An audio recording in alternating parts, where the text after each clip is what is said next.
14 ফেব্ৰুৱাৰী কথাবৃত্তি উৎপল বৰা। আজি 14 ফেব্ৰুৱাৰী এক বিশেষ দিন। অনুমান কিন্তু ঠিকেই আপোনাৰ। আজি প্ৰেমৰ দিৱস, ভেলেণ্টাইন্স ডে।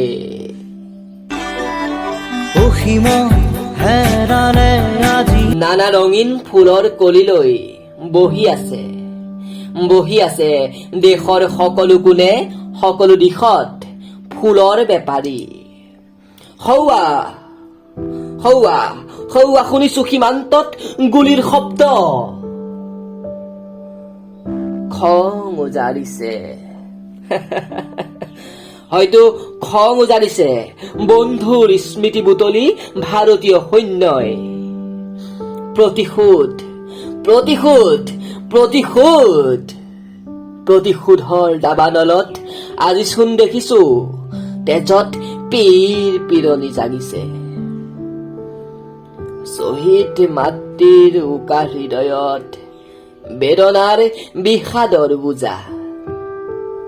পুত্ৰৰ ফটোখনৰ এগছি বন্তি জ্বলাই সুখ শুকাই কান্দি থকা কোনো প্ৰতিচ্ছবি নাই দেখা নেপায়।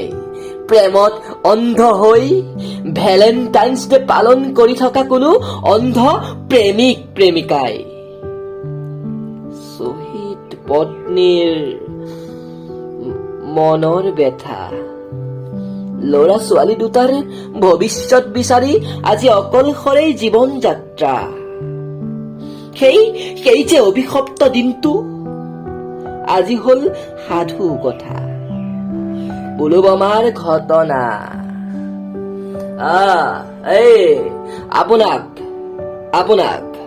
আপোনাকেই কৈছো, পুলৱামাৰ ঘটনা পৰেনে মনত? 40 জনকৈ বীৰ শ্বহীদৰ বলিদান আজি পৰেনে মনত মোৰ দেশৰ পাহোৱাল ডেকা ল'ৰা। ধন্যবাদ।